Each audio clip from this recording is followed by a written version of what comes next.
I'm around quite late today. I don't know. Because it seems like I'm mega late. So you can see how refreshed I am. Because I slept very well. At least from 10 o'clock, I slept about 3 hours, if I'm not mistaken.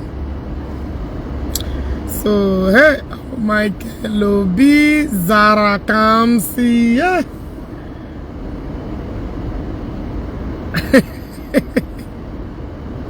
I'm already late, oh, what makes you? Nah, Mama, wow, to I called them, no. Now the thing about me cham no ma bia na ho ba. Now she jan now ma like this. You know, even my phone itself I don't know, I didn't even see whether the phone. And when I was in them turn the phone, ma bia ho ba we call ya na da crack koko. Thank God I turned off my phone. Since saga mo na Jpac bidora na ma gbanye the phone more. That is the only saga that I never turn off my phone. Maka Chineke. Because I hope they are here inside my phone. Makachi. I hope so anytime. That's why a lot of people don't. Because anako. Asham bam bam babiko. Oh yeah. Otilo. Saga ndo iko wagboro. Ndo tu bleacher. Ndo tu to womb place, all those use that their life is already scattered. Okoto Jim Okoto Orida Oriamu Amakabi, those use that I'm frustrated, jobless men. And I comment this kind of a thing. When I see them, I don't even see them, I block the shit of them. What I go? So tomorrow, no, I think on Wednesday. Hey, but I need to. Hey, Wednesday, can I email? But anyway, nevertheless, and I'm off. Him game, I may bill in the morning. May game me. Biaba Hana or Saga, girls. Saga bido baby, because I got my Jugwa Haji Buru Mugana Gani Guaro Sheha. Because I need to saga that Aroshe first of all. And it means saga very, very well. And it is you know that Oshishi. And it means but saga that one first of all. I go saga that Aroshe. When I'm done sagaring that, the passion Aroshe, then I go fix Jpac. After Jpac, I go face Governor Shida. That's thinking. Now say go na Patakot. But my this people, when I see them pretend to be good, yeah, did you say go na Patakot? Now say go now say wash. Let him come and swear with that is useless shadowmite. If Ogechi, I'm lying against him, Yarubo Sondo share Sare go na port. Sana touch and follow. It Abaragi did not make you rich. That way got Sane gonna pata. I need to make bad to Shishi war. I need to make by a Mbashaya war. Major no Otu Oshishi here. Buy a hand up for war. Buy a home say and don't want to can get the no Shishiaho. I need to saga that thing. I need to voke your own too spiritual here. Come here. Come saga first of all. I need to make saga that Banjiri Kunyo that Banjiri Kunyo ke ariba daha that Chimaribu Banjiri Kuta abara wike kutu other abaras. They don't want to come and I'm not sure he mentioned their names anymore. Now abarande caution up one and down those Amaho that onya ho wan nga wan ibe ano ye zere respect ro nwa he susunu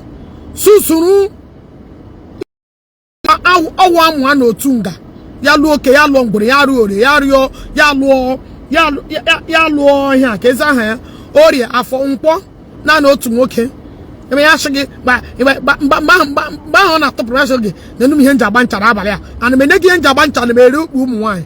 Okay, you know here Jawaja. Oh, onye dibi unu. Chimari ni na otu kanga anaga Kangana ga ipu nne ya. Ebe ya shigi onye num henja gba okwenye cho mwanya do. Feel ya chot wo ja gba ncha very promiscuous. Bia ma hu be no wa. Just the kiwi. The can ya corona bale. The can sha chogra akwoyo tu hokuru ba ahu ye huru. Chineke ba okpando. Ai Chineke ge chadala ma. Ya wuro shishi. Cherag ma pia hinga pia hibo shingo bala. Ma pia huma that shingo bala. This time onye burum biana site ya shabalagala for this woman. Which kind?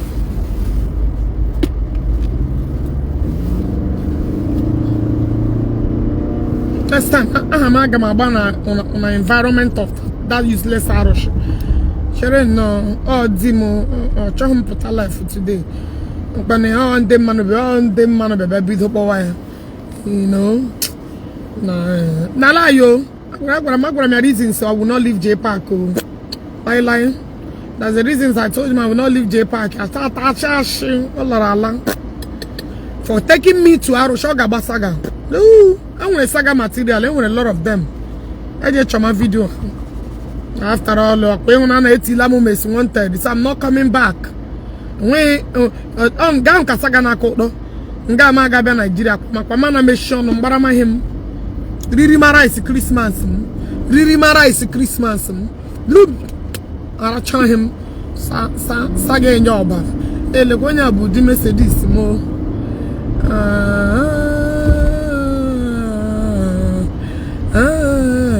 Never want to look fresh. Nana Joe. Hey, Mri out to 16 years. What do 16 years in Nino? I got 16 years. He got Bagabalaga.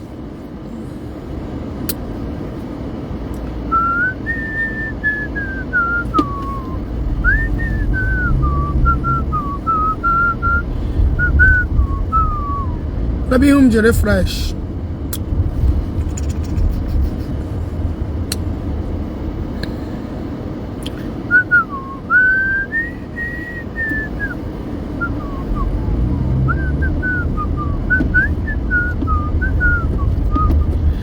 Jesus, onye neme mma. Ama jugodo shishi ahụ, why ojugodo remain accept number 1. Henga akụnwa dibia ahụ n'ishi that one dibia, henga akụ ya n'ishi Next time, ọ ga-ama na dibia na-awa na saga. Henga akụnwa dibia ahụ n'ishi that use korobịa ga-eje chọrọ ọrụ ọ ga-arụ ya na-esusugharị.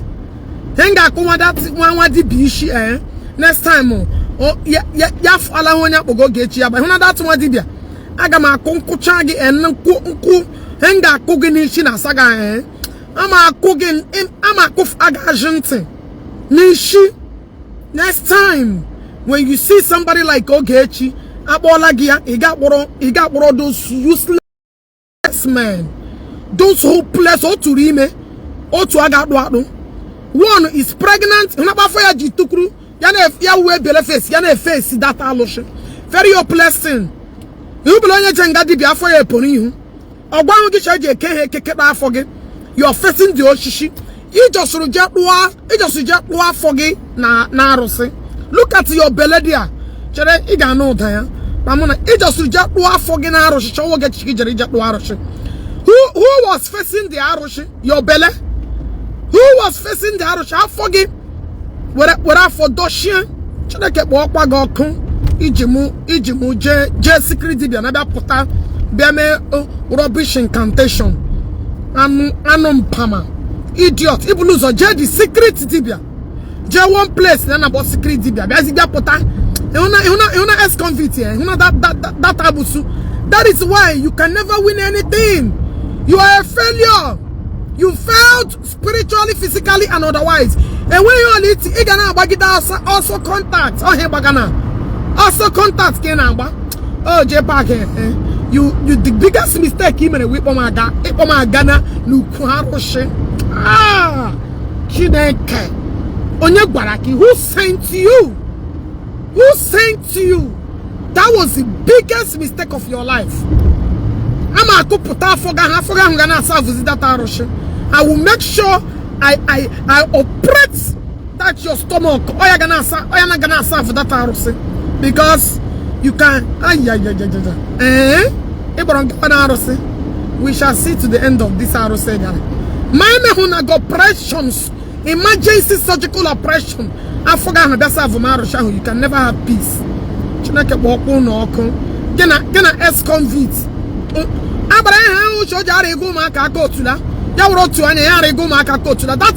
That's but I did not see it.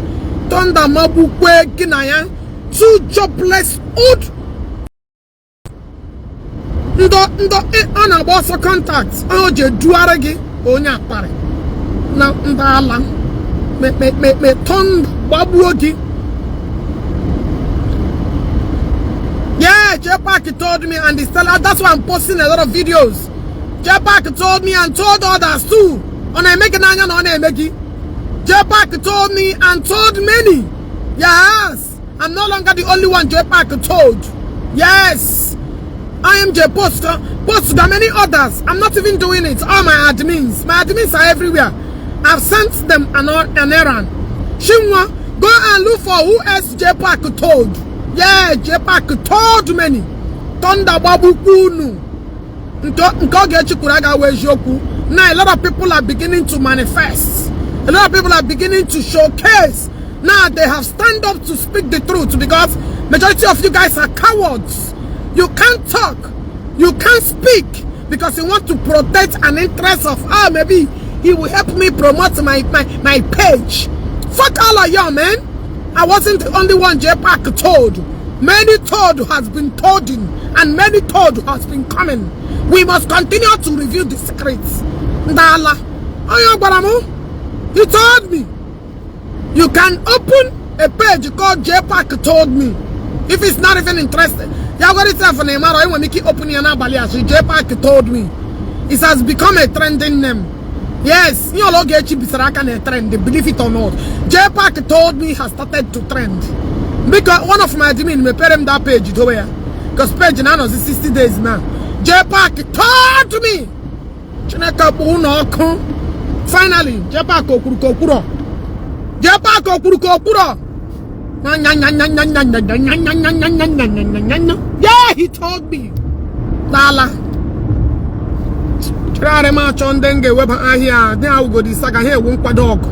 We are just not Padorogog. Dala. I'm not the only one Jpac. He told many of us.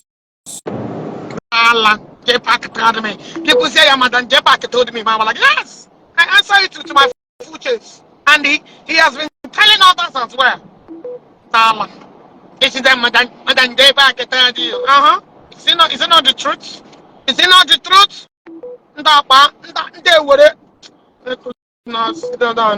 Jpac. Yes, it's my name. Jpac told me.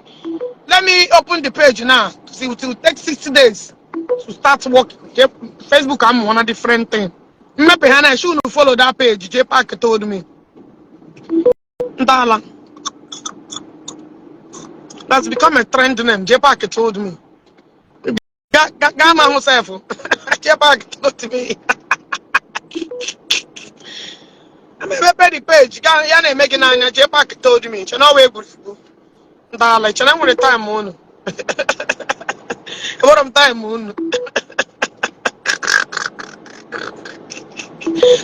Madam Jpac told me, my balagazi. Oh, I'm sorry, the network is not pleasant enough. It's not connecting. Ike Pentecost. The Mamuya, Ike Pentecost. Ike Pentecost. I'm not brand the Jpac can sign any endorsement to lie and when anybody Jpac I'm a two brand down so you know Gana Rofi Gana Bundem Matu. Is that what your brand represents? Ibrabi Coin you told me. Now you told me no be Jpac again. Answer. Madam, come on, answer. Jpac can answer. I'm inside the Baramibe. Lock all you inside. Where were you all? Maybe I crew win per cell of the Barami. Ndala.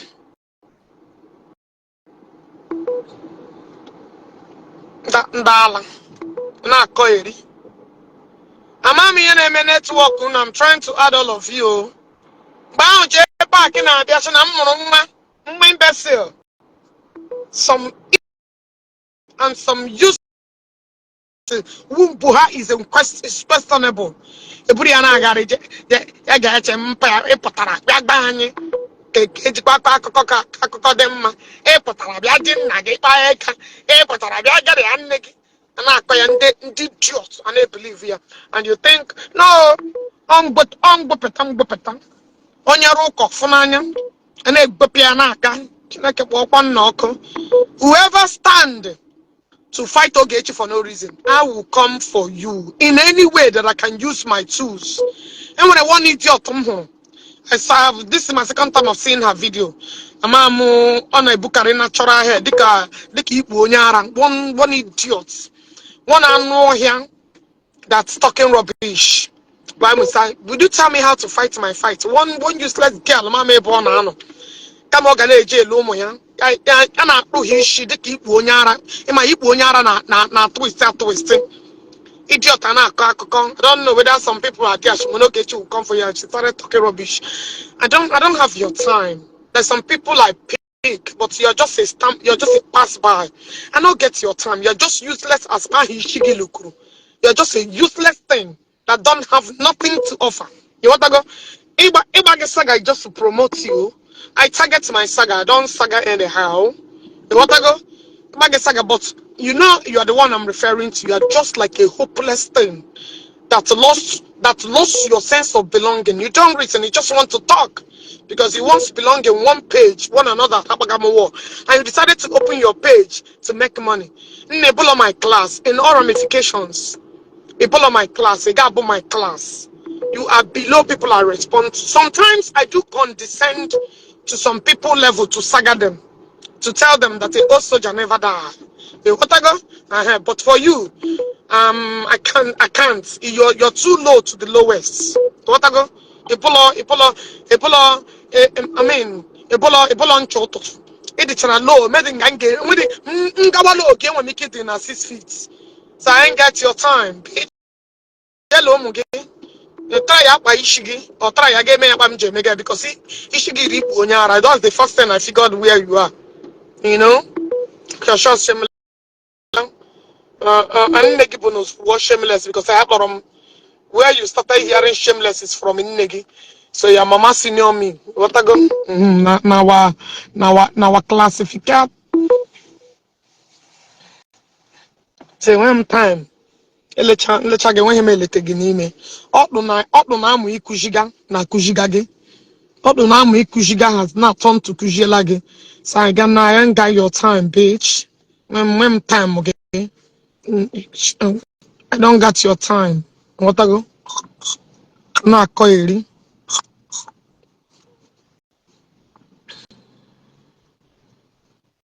na-ezuzugharị onye na-apụtakwa ya sị OG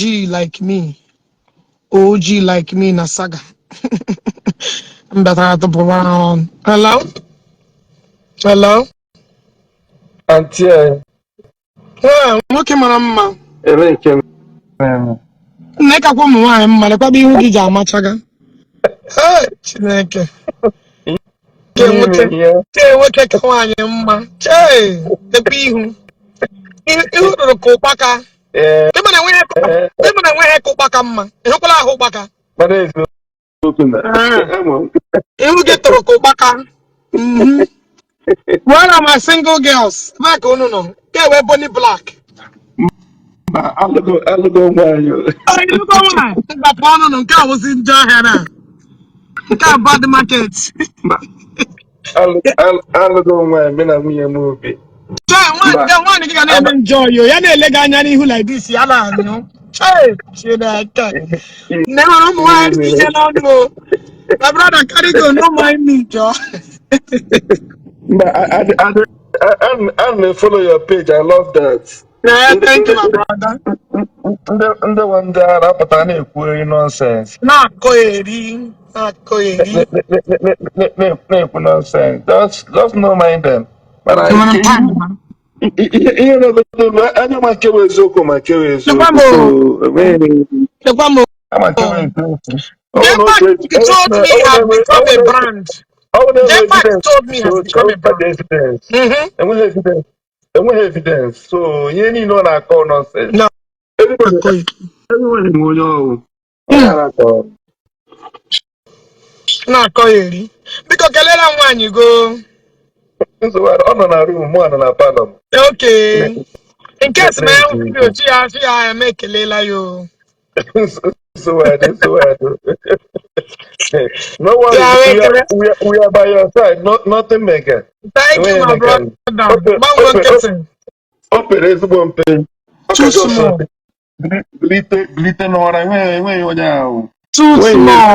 Too small. Ya na-atụ ebe anyị na-enweta ego o ji eli nri n'ike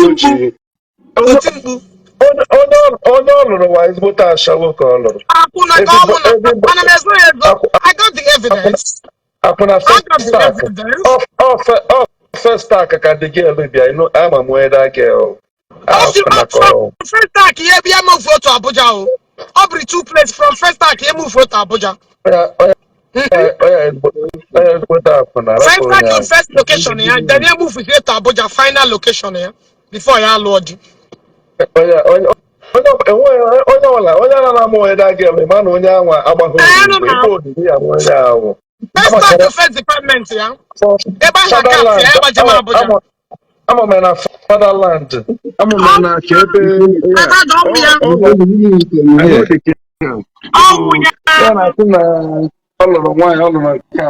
Ihe agbafara agbafọ ka o jeje kpọrọ. You ask him get accurate. He mentioned the first like Mark yes. Nna iwa ko share.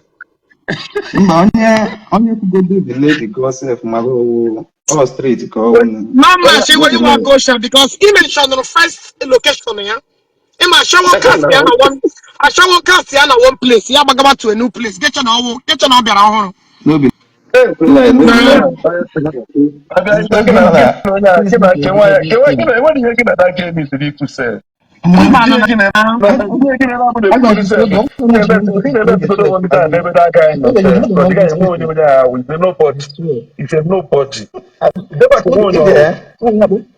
we have 1,000 miles away from them, we are more than them. The girl who have the street. Age of 23 years. I'm from China. But we don't only get that kind of a girl. Media because my brother lie. He may have divorce so as a brother. Lie. More you kidding. Again, no why Joyce. Again, no why. Yes. Yeah, I'm the one the age of 23 years. I do not wait now. I'm not going to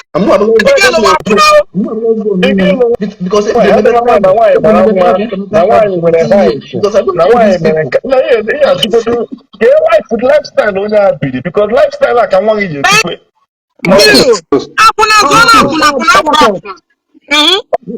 almost. Yes. Oh, anyway, I for you. Yes, so we are chatting. We said, something. What evidence is like this thing? No evidence. That's the problem. Wait.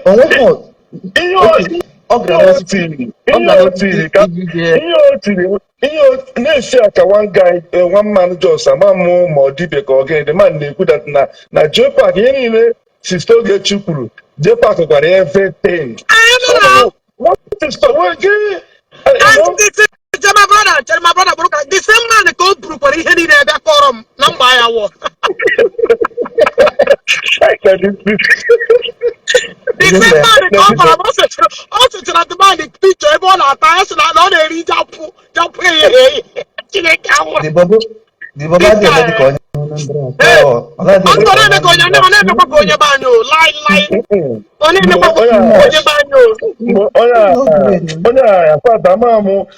One time I watched that guy, and when you do good enough, so even looking for Obi and Zion, and then I say, can you not get Zion? Yeah, we can basically with that time, me and my boys not know to that Zion and can't. I say, fuck. Yeah, we I'm took them telling that you. time. Oh, with them. So Don't tell the we don't really need to get so bad because is a only our mother. Only our mother. Oh, good with points. brother, You are good with no points. man, I To can me, because I am a one guy and I born no. They make you. Oh man, I know ya na our mother. I don't know. Our mother. So we when elegodo ka ọ ga na afọ maka ọ ga na arụshibido aka na wee na eju gwa okwu ọ mebi ike agwaghị na ị na-edina nwoke ibe gị wee na-ewepụ n'okwu ị na-akọ ihe ọzọ ihe na-eme na OP. Ihe ndị anyị na-akọ OP. I just the reason some things ọ na-ekwu because to be a man not just like this one. No. To be a man, but they prove that if you're a man, make a point, you forget about the rest. But talking about this guy, you what do you mean in nature? I like that I was next year ka ọ na-asị that na biko na onye ọbụla ji data Ogechi biko ya na-ege the data details ihe ya akwụ ikpe ikpe ewu na ya akwụ onye ibe ndị That one, my brother, that was a very much church. I swear, asị m lebere ihe ndị tumanụ na-ekwu ọtụm na onye awụpụ dị ezi na onye awụ mmadụ agaghị awụ mmadụ so legodo ị na-eti na ya so onye ọbụla ji details Ogechi biko ya weta menye ibiri ya kọnta atọ ya na legodo ya onye akwa mmadụ My brother, if I talk about some of my followers are not okay. When you get Jpac information, I'm sure. Please listen. Listen to me. Anybody will get my information. I with that correct man or bro. Number one, even if you get the information, you can't do shit.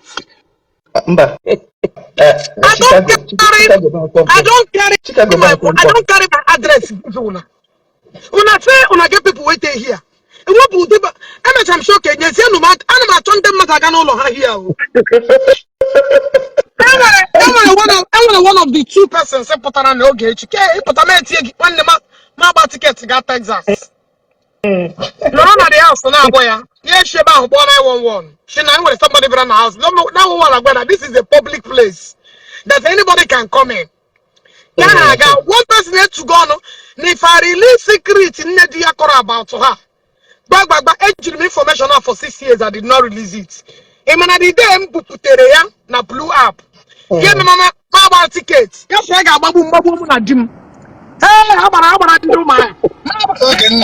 Mama tickets. Ghana, Michigan. Oh, go for night travel. Now this is why it's one. Okay. Yesterday night. Now you love it. You be 5 boy. Can I kill you?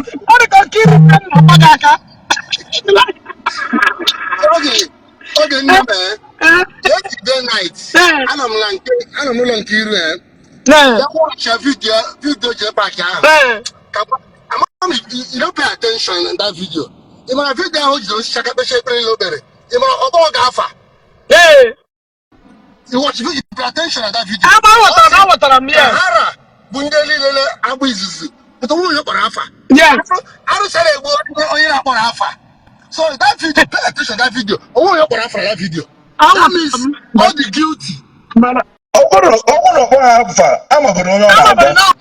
all. No, but okay, Rafa. If you are sure that you could be so cool, no one you are one year. The one not to mention them boldly. Go and watch that video. Now, you know he lied. That is the main thing. Because you watch every day. On our Okwafa. I don't see Oti Kahara. Bundira Bizuzu. Say what exactly one year Ogechi Okeke. I was on Pampe. Can Jpac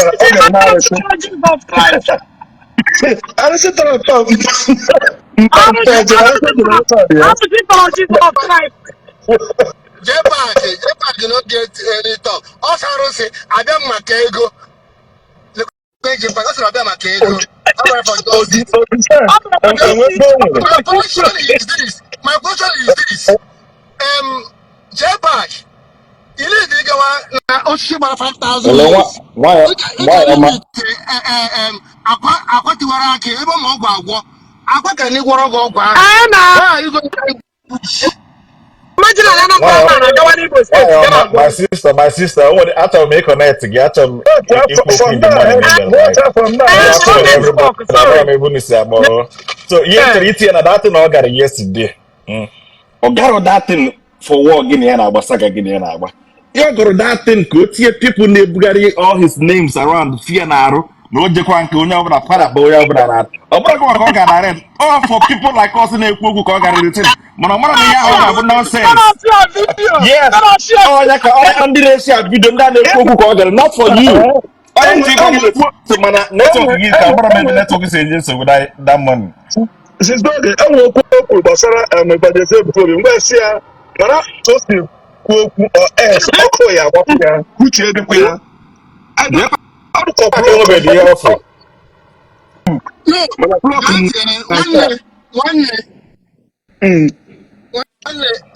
One case with somebody. I'm an Ogechi na Jpac Morocco. Even in Nigerian police, I can say Ogechi the so Jpac. Exactly. I'm not gonna do that.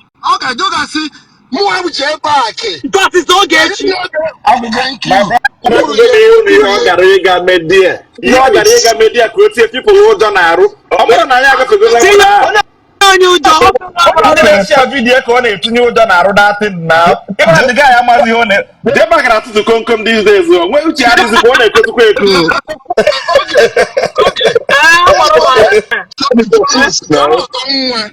Your ex-girlfriend Jpac.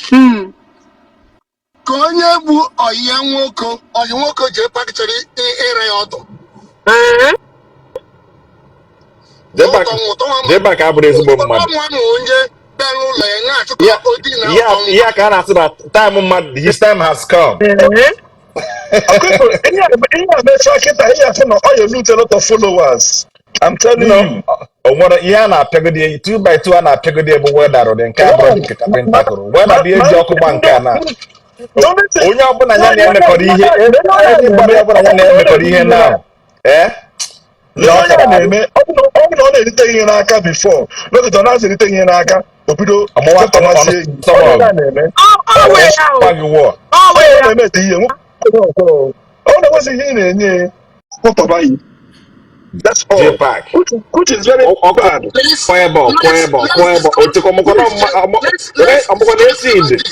Let's talk about this. Who is Jpac? Who's Jpac? Let's start this. Nobody come. I'm one of them go to the relevant to the society. Honestly, Jpac was a one-time a bricklayer. He used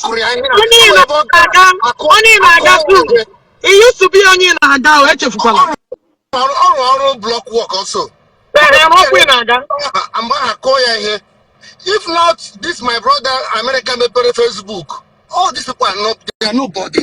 No, my brother, the truth is that brick work is not a problem. Everybody got through something to become somebody. You got the brick work. One you should not go dogu.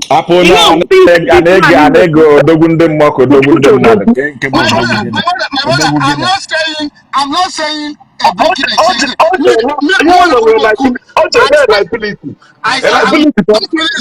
who is this person? Jpac, and what is her name? What is her name at all? It's be a devil. My brother, listen to me now, Look at my face. Look at my face. There was a policeman in Nigeria, in Abuja. I don't mind identity, my height. You hear me? So I come from somewhere. Even a government, when I've been in Abuja, I'm on Yembo. Na police. I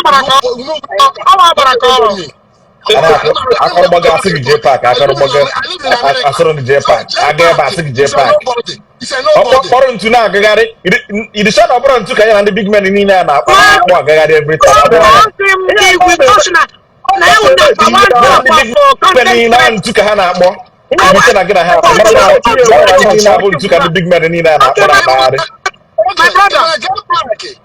Jpac na-akọnekt ndị mmadụ ụmụ nwaanyị ise hookup guy.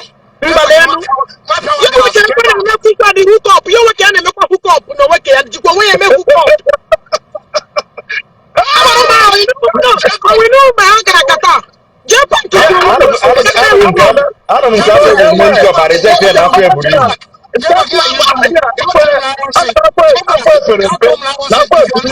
afọ na afọ eburu ibu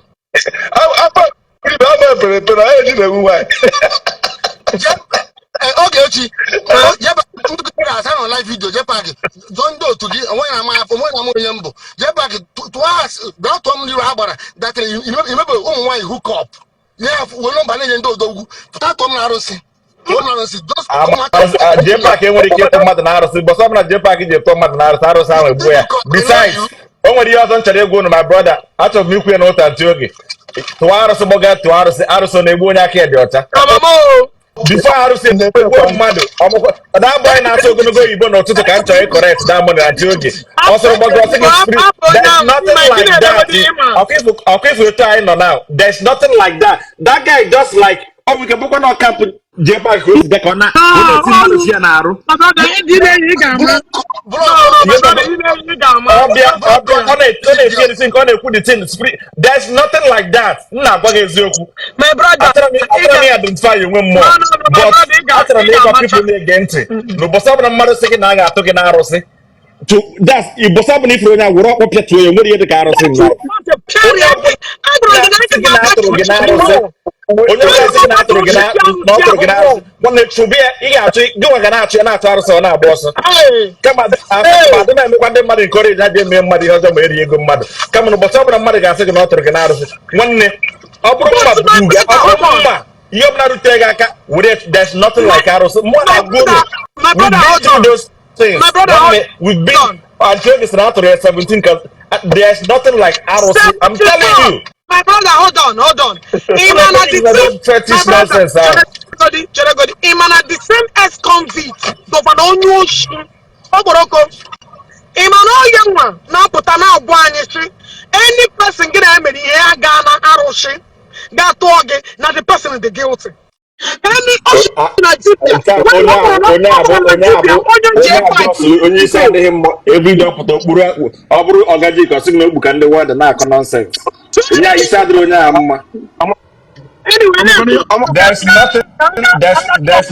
there's nothing like arụsị so onye ọbụla mmadụ sị na ọ tụrụ ya na arụsị onye a jisie ike chụbara person gịnị arụsị nwanne atụghị na arụsị 100 o nwere nchere zone a na-atụ mmadụ na arụsị ndị politicians anyị niile aka dị ndụ na-akpagharị a na-atụ mmadụ na arụsị ndị big men niile adị ndụ na-akpagharị na-eri ego ndị mmadụ ụmụazị mmadụ na-forget ya bụ eji enye ụmụazị egwu There's no such. That's nothing like that. I'm telling people o nwere ihe dị like arụsị arụsị akwa mmadụ ka ọ bụ ọrụ mmadụ tinyere ebe ahụ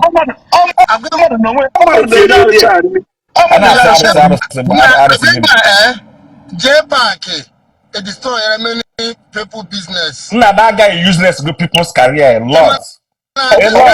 Take a hit. He tried to bring that guy down. What about Ayanando? So that man later is white. Yeah. Nke ọ megoro ọ chụpụgo nke ahụ achụpụ na ọ bụrụ na eke hit just dịrị onwe strong. Eke hit gwara ese na ọ ya emecha ya nwa ya emecha ya ọgwa na ọ eke hit ka ọwụ. Eke hit ọnụ ka o ji ma afọ eke hit alaki ma ọsụ ka ọ na-emere anya jisi ike. I like eke hit.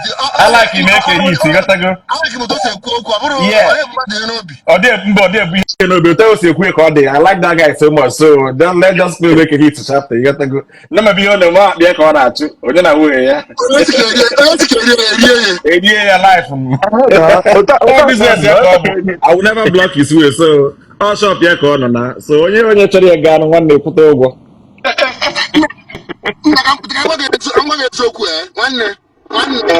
ya na adịghị na-ekwu ayọma na-ere onwe ya ndị dibịa na-agwọ ọgwụ You know they show himself on social media. For what? For waiting now? Social media again. Don't show himself on social media. Lie. enwe dibia nwe na Nigeria kịta ndị arapụtara chọbara ndị ọdibia ndị ahụ dibia ha wụ ndị a celebrity dibia ka a na-akpọ ha Onye ka ndị so na hapụrụ anyị ka ha biko ka ọ na-emere anyị show na-emere anyị biko.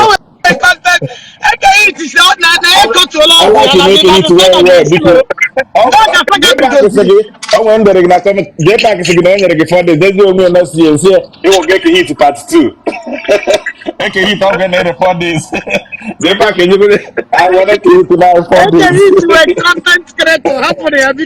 I love that guy so much because say I'm gonna eke hit aka biko go na eme ihe na-aga. Ogechi mee peace with Ogechi. Ọdụ ajụ. Mụ na ya nwee peace. Oge ọ na-eme peace that ọ ga-aga na agbara ahụ ga tụgharị nke peace agbara ahụ jere ga amasị ka o jere nne forget ya ọ na-ekwutezi n'akwụkwọ isi a nonsense ka ọ sị gị na o jere ka o tie people fear na arụ ka a ghara ị na-ebugharị videos ị na-ebugharị afọ ya na Jpac is nothing. Ọ bụrụ gị wakana sị gị na ndị na-ebu vidiyo ka m na-ekwu ka o tie people fear na arụ ọmara people na-emepega anya. Onwe one lady na-emeghe eze nwaanyị Jpac bupụtara social media dọọ nwaanyị ahụ Chioma na nwa ya na ọsọ nwaanyị Imo Chioma nwaanyị Imo Chioma nwaanyị Imo afọ mmadụ ọ bụ Jpac onye ọmmadụ anywhere pele face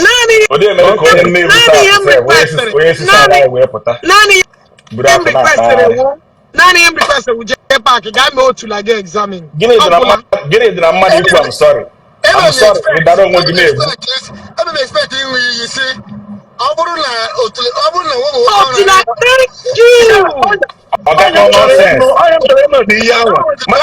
nonsense onye m chọrọ ịnụ mana n'odo m ya that's the only time chọrọ ka another day ọ na-ekwu ụjọ ka o jere itinye people na-arụ ka a kwụsị ikwu maka ya. Only your idea nonsense. He just went there to put fear in people's faces. Governor Ezioku nchekwa na the man ma ya mara na onye abụ nonsense man na Jpac ka onye ha mmasị. Onye ma ihe. Ọ sị ga-eje na arụsị. Dịrịzie mmadụ jebe na arụsị.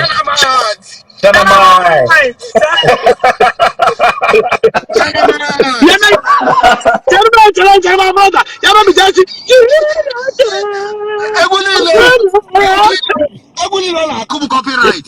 The great Sanamai.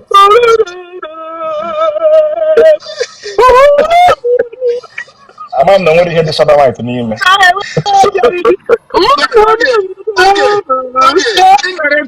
watch that guy. Oh, you want to withdraw your bill? I'll take it up with the alpha. I'll take it up with Jpac. Don't do the other. Oh, to the other Nigeria. I'll take it up with the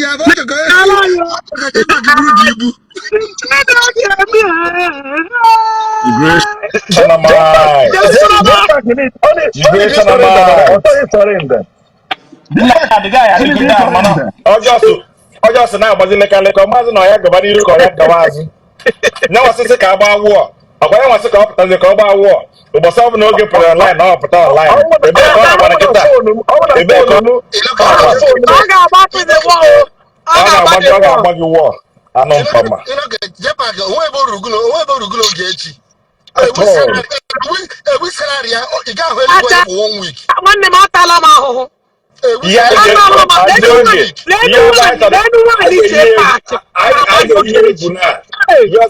got to come on. I'm a wickedness. I took no one can do you can marry a better. What kind of a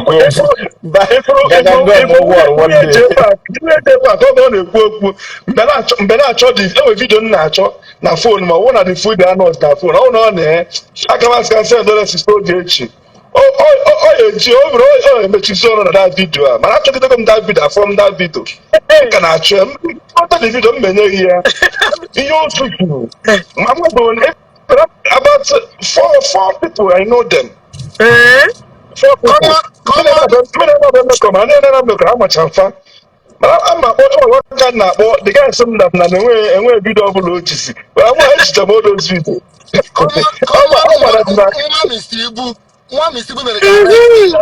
You are looking for somebody to release you. Come on. One is still arrest. Even Why am I arrest, you happen? know, Go on 24 and hours. leave can I again. All right. Bye bye. na apụ onye enweghị onye ahụ sisi oge apụ onye awụ nọnsensị enweghị onye ahụ enweghị oji onweghị ego ka o nwere ego o ji esọvaịvụ onye ndị mmadụ na-enye enweghị ihe ọya sị na ihe anyị ọ na-eme o ji enweta ego Ịma mgbe o mere wedin ya ka atụtara ya ego. yes ọya ka o ji nwunye ji na-asị na ọ nwunye odogwu ka ọ naghị arụ ọrụ ị naghị arụ ọrụ oke ndị adụ shọt amamezi shọt arụrụ ndị adụ shọt amụ ha na-epe mpe eziokwu. But no, nke ya wụ afọ ya narachara ya mụ ya. Afọ ya narachara ya mụ ya. Ihe a wee eziokwu ndị adụ shọt ọ na-epe mpe afọ ya narachara ya mụ ya. Ọ wa-achọkwa ndị niile dị shọt o. Some men dị shọt amụ ha na-ebute ndụ. Oge ala nwoke wa adụ shọt ama epere mpe.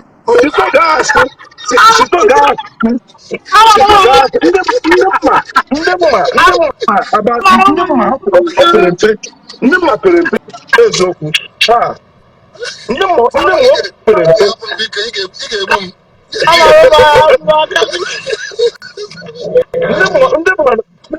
ndị mma pere mpe eziokwu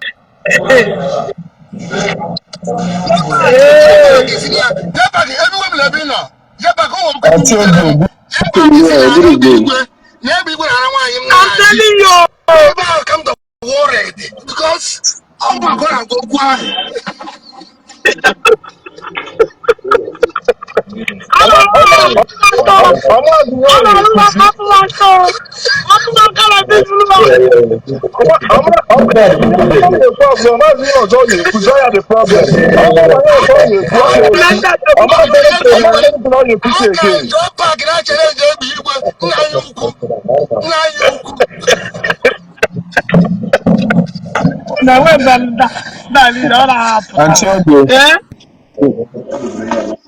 Yeah, don't feel good evening, everybody.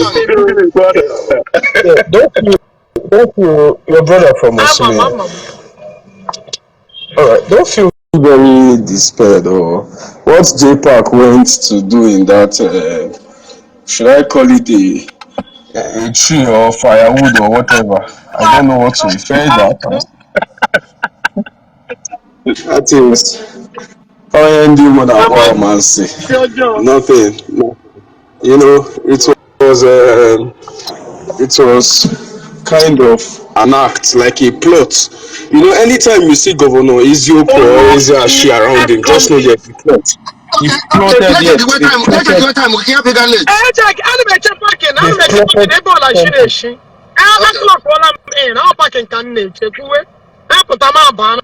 There's no way to park. But even if without guy with him, they've plotted something is cooking. They just want to go and act, probably a movie or a scene. And that was what they did that day, just to, imagine. But please don't feel, you're a stentorian, you're outspoken, and you're feeling, My brother, anybody but okay, don't panic, don't feel, can't get away with you. You want to go? I'm not like here. And I know they like no. Don't worry. You know why? I know we need the word panic. I trust you. Okay, don't let it bother. On I'm not like here. Just you put like Puma Jpac, Puma Baraya, Puma ex-convict. And you don't know that joke who does get them. I know they like him at all. Because it does not even work. You want to go? It doesn't count. Yeah, it doesn't amount to anything. It doesn't. Nothing. The only thing I say that na onya enwe onye owu, that's all. Gịnị na-abụ enwe orudu save or not self. Because now social media, say me that Mariala Mado. That is the problem. All of the now you go say that only go that 5 rand or 5 naira. ọpụtazi ọsọ Ebuka Obi because ị na-efu okwu ị mara level yi you must know your level mana gị na ha na-eme achị oge ekelekwa m gị my brother ekelekwa m gị nwoke ukwu daalụ biko hapụ ime anwụrụ ahụ akwụta ka o si na-akọtọ chọọchị bikọs ọbịa ya achọ ka chọọchị chọrọ ya ego chọọchị ọbụla na-achọ ọrụ ya ego ya achọwa nke ọ na-akọtọ chọọchị ọbụla yes ọ na-eme na chọọchị ọbụla na-achọ ọrụ ya ego ya achọwa nke ọ na-akọtọ lekwa otu ihu na anya dị ugbu a ọhụnanụ chọọchị ma ndị mmadụ ihe a na-enye ya ego ka isi enye ya ego ọkpọtọba yes chọọchị I swear lee otu ihu na anya dị lee otu ihu na ebe o mechara ga mekute chọọchị a na-akpọ Living Christ chọọchị n'ọrụ were ya megide daman dati eze ya megide ya ugbuala ka ihe ọdịda ya ga-eru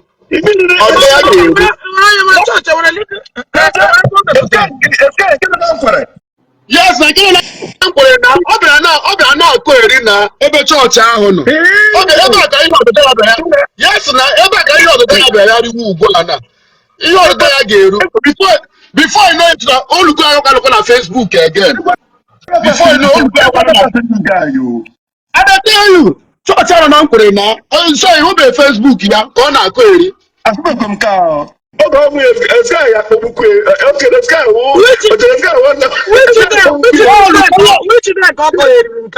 this year other last 2 months ka ọ kụ eriri datin last 2 months afụbeghị m ka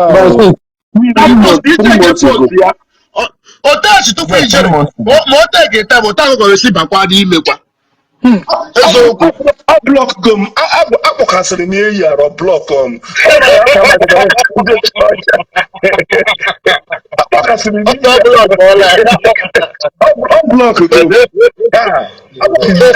agbakara m ya arụ sedat na ihe nwere data esi ya chekwa ihe agbara m eziokwu na na n'ike ile n'ike ọ ga-eri ibido ihe niile achọ oge na-ekwuta ebe m na-elewu mgbe ọlụ na-akpọta ike ahụ dị m mkpa eziokwu asụwe na time you know ebido you ike ahụ dị very important oge nwere so ebido you pass or block but Ogechi fake account agari. Email comment if you comment something that is not okay. Ogechi fake account or be on your page or they RIP to you. Yeah. I'll be on my page. On my picture. On this thing. Jpac say we can bana tell question e kusi oku se. I can me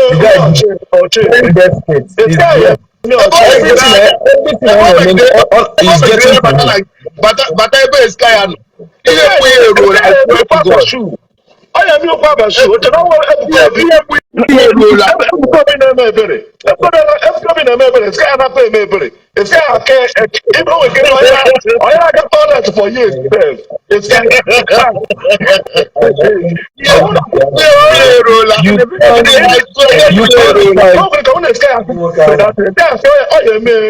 people don't want to get me. I got toilet for years. It's kind of every blessing, every prayer of blessing that Evangelist Ebuka Obi prayed on Jpac is now turning into a curse, because you can't fight anybody who God is happy with. And today like this now, Evangelist Ebuka Obi is very happy at heart with her, and you are fighting her. Every blessing is going to turn into a curse.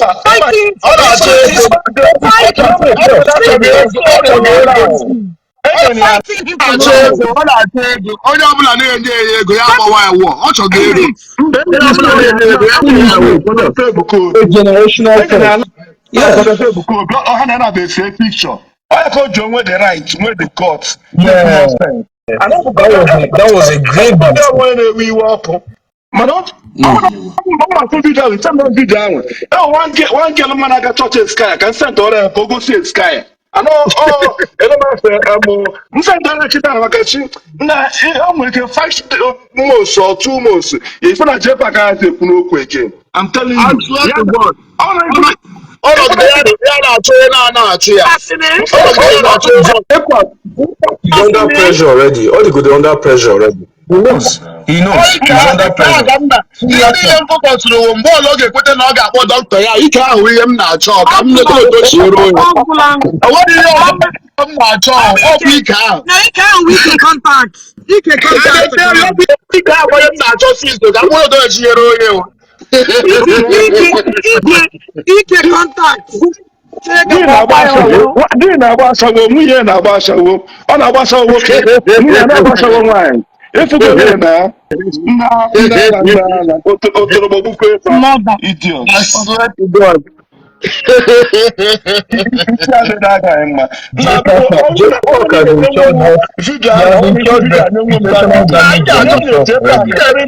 All his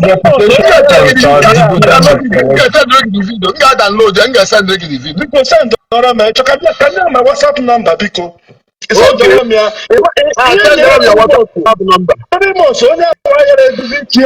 Again. Living transmission, no matter. Can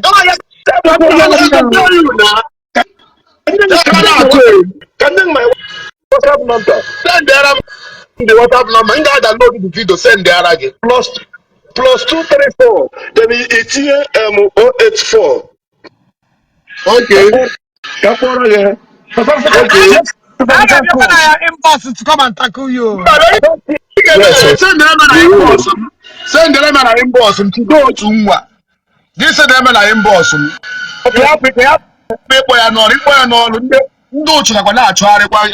My brother, they your page number here. They your page number. You can comment it here. Come on. Okay. WhatsApp number here. Happy. Call it. And so, watch all your followers. Watch everybody who has been on your defense. Very organic followers. Very natural followers. Reasonable, responsible. 80% are even males. Responsible. Okay, class males, but look at don't look at his page. Everybody following him with fake accounts. Fake account. Fake account. So you are just on the right course. Jpac is a child who grew his first tooth and grew a damaged one. He had the opportunity of making peace and he has lost that opportunity. Let him go and study about the war Israel and Pakistan, Israel and Hezbollah, Israel and let him go and study. There was a time they came, let's make this peace, but at the end of the day, that war till ABAB, that war cannot end. This is seemingly exactly where this is going to now, because he has lost it, and very soon reputational damage. He has lost reputations, he has lost relevance, even brand wise. I know all these men he's dealing with. They know it's a conscious thing. They know they won't deal with him again going forward. When they go, endorsement on an answer. When you like do endorsement now, business here is going down. This war is not going to end anytime soon. Generational war. Yeah, it's not going to end. Let him go and look at Israel. It's not going to end anytime soon, because the moment is ending. Okay. Only I move from my manager this packing. I don't have any other choice. This is crazy. I don't understand people. People don't come to.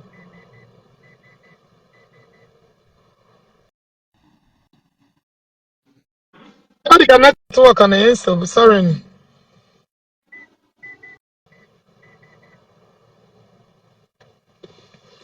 I just have to manage this one because there is no place to park.